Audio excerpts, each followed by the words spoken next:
希伯來書第6章。所以，我們應當離開基督道理的開端，竭力進到完全的地步，不必再立根基，就如那懊悔死行，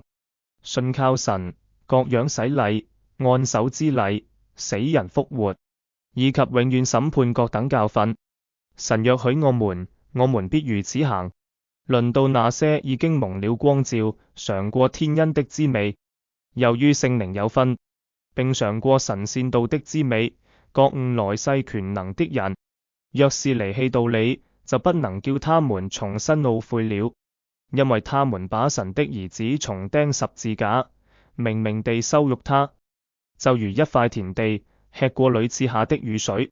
生長菜蔬，合乎耕種的人用，就從神得福。若長荊棘和蒺藜，必被廢棄，近於咒詛，結局就是焚燒。親愛的弟兄們，我們雖是這樣說，卻深信你們的行為強過這些，而且近乎得救，因為神並非不公義，竟忘記你們所做的工和你們為他名所顯的愛心，就是先前伺候聖徒，如今還是伺候。我們願你們各人都顯出這樣的殷勤，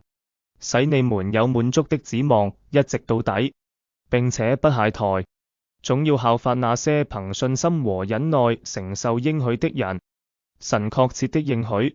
當初神應許亞伯拉罕的時候，因為沒有比自己更大可以指着起誓的，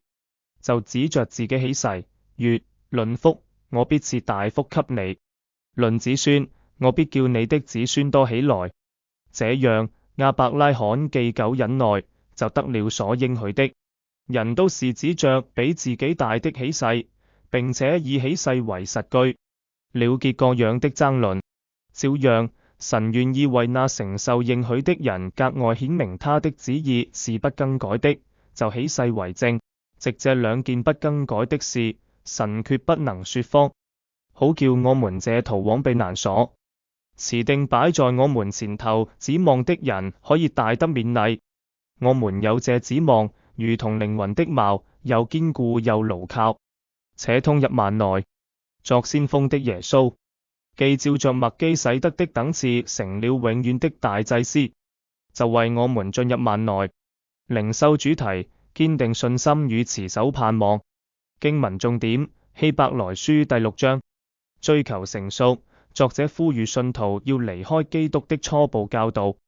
向成熟邁進。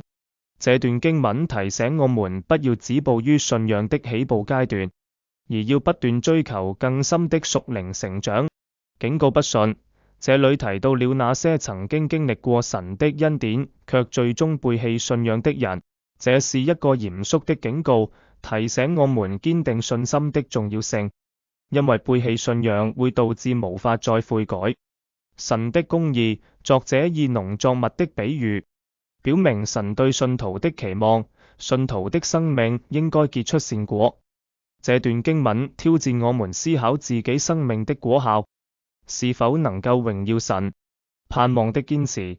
雖然有警告，但作者對信徒的信心充滿盼望，鼓勵他們要堅持信心，努力追求良好的行為。這讓我們看到神對我們的期待與愛。神的應許，作者提到神對亞伯拉罕的應許，表明神是信實的，並且的應許是堅定不移的。這提醒我們在面對困難時要依靠神的應許，並持守盼望。禱告，親愛的天父，感謝你對我們的呼召，讓我們在信仰中追求成熟。求你幫助我們持守對你的信心，並在生活中結出美好的果實。